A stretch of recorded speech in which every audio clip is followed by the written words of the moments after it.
Layasan pabalik sa kasaysayan. Kasama ang ikalawang grupo. Halina't pagmasdan, lakbayin, alamin, at bulatlatin ang kasaysayan ng ating bansa. Halina't maglakbay sa ating unang kabanata. Samahan niyo kami sa aming first destination. Walang iba kundi ang pamosong National Museum of Fine Arts and Anthropology na ating matatagpuan sa lungsod ng Maynila. Sa pagpasok ay masisilayan natin ang isa sa pinakakilalang painting na pinamagatang Spoliarium na ipininta ni Juan Luna sa loob ng 8 buwan. Ito ay naitala bilang largest painting recorded in the Philippines. Itinuturing pa rin na isa sa pinakadakilang likhang sining mula sa isang Pilipinong pintor. Ang Spoliarium ay ang simbolo ng paggising ng mga Pilipino mula sa kamangmangan, pagkabulag, kadiliman ng isip at pang-aapi mula sa kolonyang Espanyol na sumakop sa ating bansa. Ikangay, Filipino struggles through history. Marami pang ibang mga bagay na kapupulutan ng aral ang makikita mo sa pag-analisa at paglipot sa museo. Libre at walang entrance fee na babayaran kaya't ano pang hinihintay mo? At bumisita na nang masaksihan ang napakagandang neoclassical na arkitektura ng museo na ito. Narito rin ang iba't ibang mga murals, oil canvas paintings, sculptures, mga armas, kasuotan, at iba pang mga bagay noong sinaunang panahon na siyang tunay na nagpapakita ng kamanghamanghang gilas ng mga Pilipino pagdating sa ating sining. Ito ay hindi lamang kasiyasiyang lugar upang bisitahin, sapagkat alam nyo rin ba na ito ay itinuturing bilang isa sa mga historical heritage ng Pilipinas. Ito ay nagbibigay inspirasyon sa bawat isa na matuto mula sa ating mga sinaunang tradisyon at danas upang makatulong sa paghubog ng isang mas magandang kinabukasan.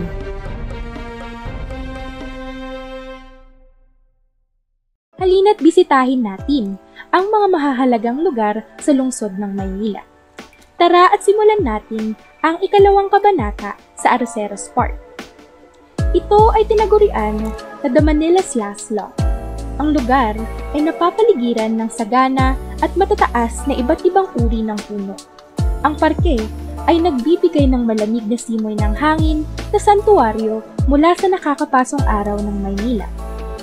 Ang lugar ay isa sa mga madalas na puntahan ng mga turista, empleyado at estudyante dahil sa binibigay nitong katahimikan na makapagnilay kasama ang mga kaibigan sa gitna ng ingay ng lungsod. Sa makatuwid, ang Arroceros Park ay nagsisilbi at nangangako ng sandaling katahimikan at kasaysayan sa puso ng siyudad. Tara sa Manila Zoo! Tuklasin ang hatid na koneksyon sa pagitan ng tao at hayop.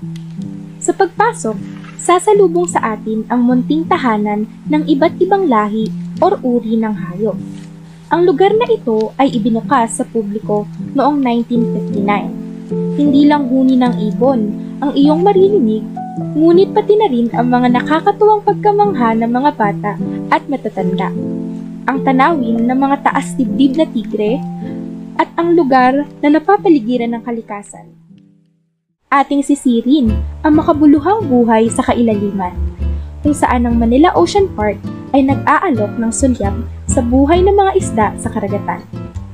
Naipapakita nito ang diversity na mayroon sa kailaliman ng karagatan, na naglalayong maghatid ng kaalaman at mabigyan sila ng tamang pansin at pangangalaga, nang sa gayon ay patuloy na maipakita ang kahalagahan nila bilang parte ng mundong ibabaw.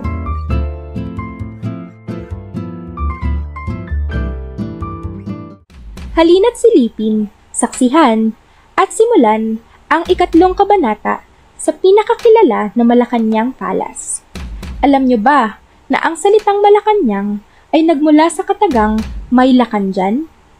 Ito ay nangangahulugang may nakatirang prominenteng tao o lakan sa dating palasyo. Ngunit, hindi man ganap na palasyo, magsisimula ang paglalakbay na ito sa Teos Mansion. na bahagi ng mga kilalang establishmento na bumubuo sa palasyo ay masasaksihan pa rin ang diwa ng ating paglalakbay. Ay tayo na't magtungo sa Bahay Ugnayan, na kilala bilang museo rin para sa kasalukuyang presidente ng Pilipinas. Sa loob ng Bahay Ugnayan, literal na may uugnay ka nito sa nakaupong presidente na si PBBM. Taas ang bandila para sa Katipunan. Ang Bonifacio Shrine, o mas kilala sa tawag na Kartilya ng Katipunan, ay isang plaza na matatagpuan sa Ermita, Manila. Ito ay nagmula sa malikhaing kamay ni Eduardo Castrillo bilang pagbibigay pugay at pagkilala sa natatanging kapatirang nagsulong sa pagkakapantay-pantay at kalayaan mula sa mga dayuhan. Katabi ng dambana ang monumentong itinayo para kay Emilio Jacinto. Nandito rin ang kapirasong pader mula sa Berlin Wall sa bansang Germany at ang tinayo para sa mga desaparecidos noong panahon ng martial law, ang Victims of Martial Law Memorial Wall.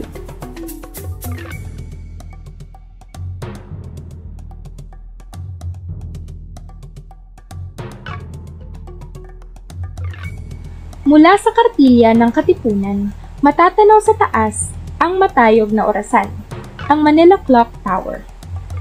Ito ay isa sa mga kilalang landmark sa lungsod ng Maynila.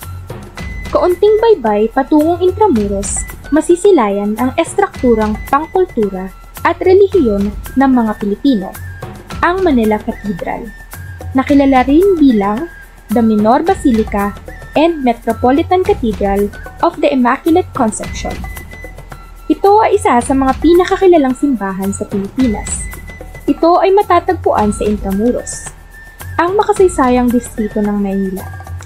Sa loob ng katedral, makikita ang mga magagarang bintanang may mga kulay at mga estatwa ng mga santo. Ang altar nito ay yari sa marmol at may isang malaking retablo na nagtatampok ng Birhen Maria. Humayo naman tayo sa isa sa mga lugar na punong-puno ng maraming kwento mula sa nakaraan para sa ating ika-4 na kabanata, ang Rizal Park sa Maynila. Dito ay matatagpuan ang oblasiko ni Dr. Jose Rizal, na sentrong bahagi ng parke at tanaw kahit ikaw ay nasa Malayo. Ang Rizal Park ay lugar na nagsisilbing paalala para malaman at maunawaan ang mga mahahalagang pangyayari sa buhay ni Dr. Jose Rizal. Maliban sa mga alaala ni Rizal, marami kang bagay na matatagpuan dito, kagaya ng Japanese Garden, sasalubungin ka ng Japanese Gong, at ng daan papunta sa napakatahimik na lawa kung saan may mga koi fish na lumalangoy. Sa Japanese Garden Green ay matatagpuan natin ang historical marker ng 13 Martires. Matapos maaresto si Dr. Jose Rizal noong July 1892, sa pag-usbong ng revolusyonaryong Katipunan ay winakasan ang buhay ng 13 Martires. Makikita rin sa loob ng Rizal Park ang eksaktong lugar kung saan ginarote ang 3 paring martir o mas kilala bilang Gombursa. Bukod sa mga hardin at monumento, makikita niyo din dito ang mga estatwa na naglalarawan sa mga huling sandali ni Rizal bago ang kanyang kamatayan sa Bagong Bayan noong Disyembre 30, 1896. Ang Fort Santiago ay isang makasaysayang lugar. Makakapasok ka rito sa halagang 75 pesos, ngunit para sa mga estudyante, makakapasok ka sa halagang 50 pesos lamang. Sa lugar na ito ay maaari ka nang maglakbay sa nakaraan.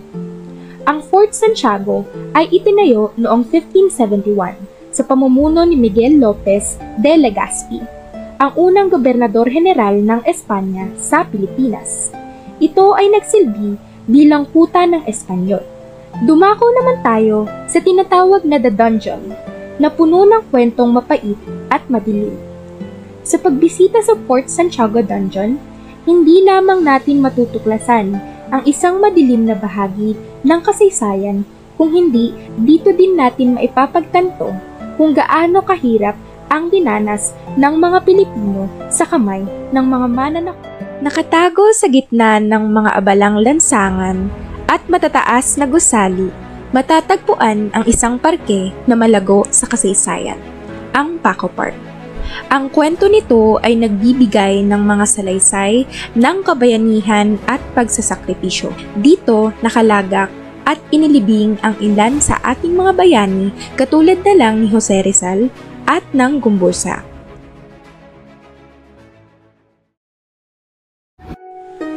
Ngayon, tayo ay dadako sa isang lugar kung saan mapapatanong ka kung ikaw nga ba ay nasa Pilipinas pa rin. Bilang panghuling destinasyon ay nagtungo kami sa Binondo. Unang bumungad sa amin ang Filipino-Chinese Friendship Arc o Arko ng Mabuting Pakikisama. At marami pang ibang arko na may katagalan ng ginawa ng mga Chinoy. Katapat ng arko na ito ay ang Poland, na siyang dinarayo dahil sa malinamnam nitong serving ng kanilang best-selling na hopya. Ito rin ay kinikilala bilang the Chinese hopya expert magmula noong 1966. Ang first menu namin sa araw na yon ay ang kanilang specialty na pork kutsaya, na nagkakahalagang 50 pesos each. Ito ay naglalaman ng juicy pork at tofu, fresh and fragrant kutsay, golden and flaky crust, at ang crunchy carrots and turnips. At tiyak na malalasahan mo talaga ang iba't ibang mga palaman na siyang swak sa panlasa nating mga Pilipino. Sunod, kami ay naglakad ng ilang mga minuto at kami ay nakarating sa pangalawang menu of the day sa Puahing Lumpia. Hindi sulit ang inyong food trip kung wala ang Chinese-style fresh lumpia. Pagkatapos nito ay tumungo kami sa Binondo Church, na kilala rin bilang Minor Basilica and National Shrine of Saint Lorenzo Ruiz. Dito ay nagdasal kami ng mataimtim at sobrang hinangaan din ang kakaiba nitong disenyo pagdating sa larangan ng arkitekto.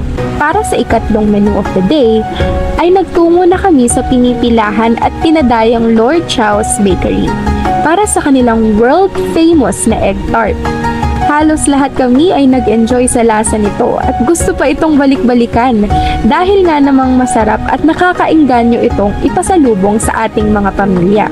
Ang kanyang lasa ay talaga namang hinahanap-hanap namin dahil mainit pa ito at lasang-lasa ang aroma. Matapos ay nakarating kami sa aming ika-4 na menu, ang Veggie Select, kung saan nandito ang inihaw na foods na tinatawag nilang skewers. Marami-rami rin ang pagpipilian mo, katulad na lang ng vegetarian barbecue. Katabi rin nito ang pwesto nila para sa sikat na tanghulo at sugarcane juice. Bilang aming last stop, ay nakarating kami sa Shanghai Fried Siopaw. Ito ang masasabi namin bilang all-time favorite. Save the best for last, ika nga. Mura at sobrang malasa ang kanilang siopaw. Very unique ito kumpara sa mga normal na nahahanap natin from different stores. Ito ay dahil sa naiiba nitong ingredient, which is the Shanghai fillings inside the bun. Interesting, right? Sinong mag-aakala that Shanghai fillings would be perfect as a siopaw? Mula sa pagbisita sa museo hanggang sa magtungo ng Binondo, higit kaming namangha dahil hindi lamang kami nagpunta sa iba't ibang lugar, ngunit ito rin ay nagbigay daan upang mas maging maalam pa kami sa kung ano ang tinatagong kagandahan at mayabong kasaysayan sa lungsod ng Maynila. Tunay ngang ang sambayan ng Pilipino ay siyang sentro ng ating pambansang kultura at kayamanan.